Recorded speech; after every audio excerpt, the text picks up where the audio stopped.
সবথেকে সেরা মাটনের এই রেসিপি কম সময়ের মধ্যে এইভাবে রান্না করলে ভাত কিংবা রুটির সঙ্গে জাস্ট জমে যাবে। নমস্কার বন্ধুরা, অমৃতা অ্যান্ড কুকিং চ্যানেলে সবাইকে স্বাগত জানিয়ে আবারও হাজির হয়েছি। তো যে সকল বন্ধুরা ইউটিউব চ্যানেল থেকে দেখছেন তারা প্লিজ চ্যানেলটাকে সাবস্ক্রাইব করে আমার পাশে থাকবেন, আর যারা ফেসবুক থেকে দেখছেন তারা পেজটাকে ফলো করে রাখবেন, লাইক দিয়ে ভিডিও দেখা শুরু করবেন। তো চলো রেসিপিটি শেয়ার করা যাক। এখানে দেখুন বন্ধুরা, নিয়ে নিয়েছি মাটন। তো মাটনটাকে আমি খুব ভালো করে ধুয়ে নেব পরিষ্কার করে, তারপর আবার ফিরে আসছি। দেখুন বন্ধুরা, মাটনটা আমি কিন্তু খুব ভালো করে ধুয়ে নিয়ে চলে এসেছি পরিষ্কার করে, যেহেতু এটা কাঠগুলো কিন্তু লেগে লেগে থাকে যেটা কাটে, তার জন্য তো পরিষ্কার করে কিন্তু ধুয়ে নিতে হবে। তার জন্য আমি খুব পরিষ্কার করে কিন্তু ধুয়ে নিয়েছি। এরপর এটাকে আমি সাইডে সরিয়ে রেখে দিচ্ছি। এখানে দেখুন আমি আলু কেটে নিয়েছি।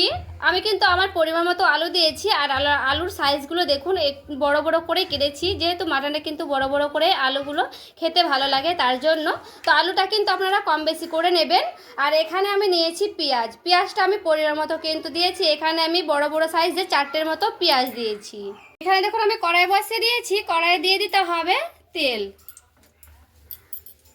এখানে আমার তেলটা কিন্তু খুব ভালো করে যখন গরম হয়ে যাবে, এবার দিয়ে দিচ্ছি সে কেটে রাখা আলুগুলো।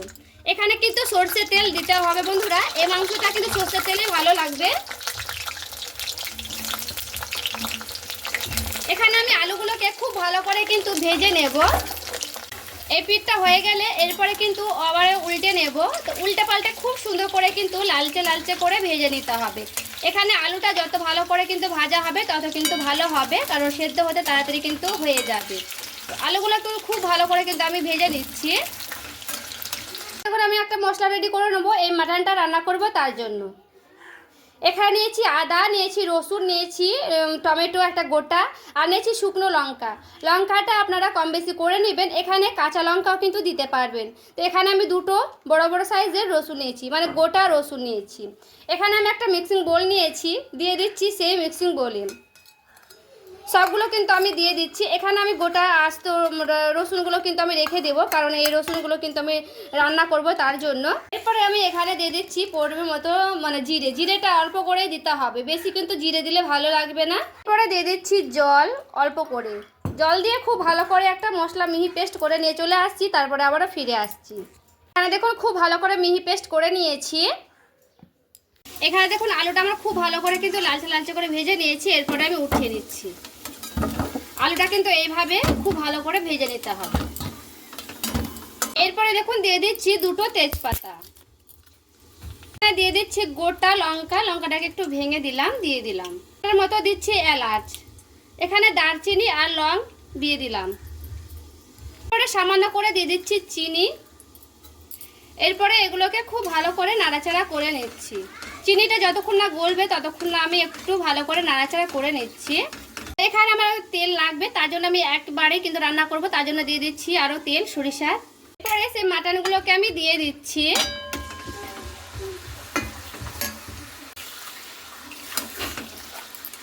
মাটনগুলোকে একটু ভালো করে নাড়াচাড়া করে নিলাম। এখানে ওর উপরে দিয়ে দিচ্ছি সে পেঁয়াজ কাটাগুলোকে। সব কটা পেঁয়াজ কিন্তু এখানে আমি দিয়ে দিলাম। এরপরে দিয়ে দিচ্ছি সেই মশলাগুলোকে, বুলিয়ে একটু ওই বাটিটায় আমি বুলিয়ে দিয়ে দিচ্ছি জল। এখানে আমি দিয়ে দিচ্ছি পরিমাণ মতো লবণ। লবণটা একটু কমই দিচ্ছি, লাগলে পরে কিন্তু দিয়ে দেব। দিয়ে দিচ্ছি হলুদের গুঁড়া পরিমাণ মতো। খুব ভালো করে দেখুন এখানে আমি নাড়াচাড়া করে নিচ্ছি পেঁয়াজ আর মশলার সঙ্গে, সবগুলোর সঙ্গে। এখানে খুব ভালো করে কিন্তু নাড়াচাড়া করে নিতে হবে। খুব ভালো করে যখন দেখবেন নাড়াচাড়া করানো হয়ে গেছে এখানে আমার, আর দেখে বুঝতে পারছেন খুব সুন্দর করে কিন্তু নেড়ে নিয়েছে। এভাবে কিন্তু হাতে মাখিয়েও কিন্তু রান্না করে নিতে পারবেন। তো এখানে আমি খুব ভালো করে দেখুন এভাবে খুন্তি দিয়ে কিন্তু নাড়াচাড়া করে নিয়েছি। দিচ্ছি কাশ্মীরি লঙ্কার গুঁড়া কালারের জন্য, যেটা আমি গোটা রসুন রেখেছিলাম। এরপর আমি দিয়ে দিচ্ছি সে গোটা রসুনটা। এরপরে খুব ভালো করে দেখুন একসঙ্গে কিন্তু এগুলোকে নাড়াচাড়া করে নিতে হবে। একসঙ্গে খুব ভালো করে মিশিয়ে নেওয়া হয়ে গেলে এখানে আমি দিয়ে দেব ঢাকা। আমি দিয়ে দিচ্ছি ঢাকা। এরপর আমি ঢাকনাটা কিন্তু উঠিয়ে নিচ্ছি। আর এখানে দেখুন আমি কিন্তু গ্যাসের আঁচটা কমিয়ে দিয়ে ঢাকা দিয়ে রেখে দিয়েছিলাম, আর কতগুলো কিন্তু জল ছেড়েছে। এখানে মানে জল কিন্তু আমি একটু পরিমাণে দিইনি বন্ধুরা, জল কিন্তু এখান থেকে ছেড়ে গেছে, তো কোনো অসুবিধে নেই। এই জল দিয়েই কিন্তু আমি মাংসটাকে কষিয়ে নেব, কারণ এই জলে কিন্তু মাংসটা কষিয়ে নিলে খুবই ভালো লাগবে খেতে, মাংসের টেস্টটা কিন্তু দ্বিগুণ বেড়ে যাবে। আর এখানে কিন্তু একটু পরিমাণে জল দিতে হবে না, জলের মানে গ্যাসের আঁচটা কমিয়ে কমিয়ে কিন্তু রান্না করতে হবে। সেক্ষেত্রে এখানে আমি আবারও গ্যাসের আঁচটা কমিয়ে দিলাম, গ্যাসের আঁচটা কমিয়ে দিয়ে একটু ভালো করে দেখুন নাড়াচাড়া করানো হয়ে গেছে আবারও। এরপরে আবারও আমি দিয়ে দিচ্ছি ঢাকা, আবার আমি ঢাকনাটা দেখুন উঠিয়ে নিয়েছি, আর গ্যাসের আঁচটা কম আছে বলে দেখুন তেলগুলো কিন্তু সাইড থেকে ছেড়ে ছেড়ে গেছে। এখানে দেখুন আমি নিয়েছি টক দই, টক দইটা আমি একটু এইভাবে ফেটিয়ে দিচ্ছি, কারণ টক দইটা কিন্তু ফেটিয়ে নেওয়ার চেষ্টা করবে। এরপরে টক দই ফেটানোটা কিন্তু দিয়ে দিতে হবে সে মাটনে। এরপরে টক দইটা দিয়ে খুব ভালো করে কিন্তু এভাবে নাড়াচাড়া করে নিচ্ছি। আর টক দইটা দেওয়ার কারণে কিন্তু টেস্টটা আরও ভালো লাগবে খেতে। তো এভাবে কিন্তু টক দইটা দিয়ে আবারও এইভাবে নাড়াচাড়া করে নিচ্ছি। এক্ষেত্রে কিন্তু যখন মাখানোর সময় কিন্তু টক দইটা দিতে পারবেন, তখনও কিন্তু হবে, আর পরে কিন্তু দিলে হবে। তো আমি কিন্তু পরেই দিলাম এইভাবে। তো এখানেও কিন্তু আবারও আমি ঢাকা দিয়ে রেখে দেবো। এখানে ঢাকা দিয়ে প্রায় আমার অনেকবারই কিন্তু রান্না করতে হবে, প্রায় আমি 5-6 বার কিন্তু ঢাকা উঠিয়ে মানে নাড়াচাড়া করব, আবার ঢাকা দিয়ে দেব। এখানে আবারও আমি ঢাকা দিয়ে দিচ্ছি, তারপরে কিছুক্ষণ পর আবারও ফিরে আসছি। এরপরে দেখুন বন্ধুরা ঢাকনাটা আমি উঠিয়ে নিয়েছি, আর গ্যাসের আঁচ কম দেওয়ার কারণে কিন্তু জলটা খুবই মানে আস্তে আস্তে মানে শুকোচ্ছে। আর এখানে দেখুন খুব ভালো করে কিন্তু কালারটাও চলে এসেছে, কারণ এখানে কিন্তু গ্যাসের আঁচ কমিয়ে কমিয়ে করলে কিন্তু খুবই ভালো হবে তার জন্য। তো এখানে দেখুন মানে গ্যাসের আঁচটা একটু বাড়িয়ে দিলাম, বাড়িয়ে দিয়ে কিন্তু খুব ভালো করে একটু কষিয়ে নিতে হবে আবারও। তো এখানে আমি যে আলুগুলো ভেজে রেখেছিলাম সেই আলুগুলো ভেজে রাখাগুলো এখানে আমি দিয়ে দেব, এতে করে আমার আলুটা খুব ভালো করে সেদ্ধ হয়ে যাবে। তার জন্য কিন্তু আমি এখনই দিয়ে দিলাম। এরপরে আলুটা দিয়েও খুব ভালো করে দেখুন এখানে আমি নাড়াচাড়া করে নিচ্ছি, কারণ মাংসটা আরও কষতে কষতে কিন্তু আলুটাও সেদ্ধ হয়ে যাবে এখানে, আর মাংসটাও কিন্তু অনেকটা আমার সেদ্ধ হয়ে আসবে। তার জন্য কিন্তু আমি এখানে দিয়ে দিলাম একই সঙ্গে। তো আবারও খুব ভালো করে নাড়াচাড়া করে নিয়েছি। এরপরে একটু ভালো করে দেখুন চারিদিকে একটু ছড়িয়ে নিলাম, আর খুব ভালো করে কিন্তু এখানে আমি কষিয়ে নেব মাংসটাকে। আর খুব ভালো করে কিন্তু ফুটছে, দেখে বুঝতেই পারছেন, ফুটিয়ে নেব খুব ভালো করে।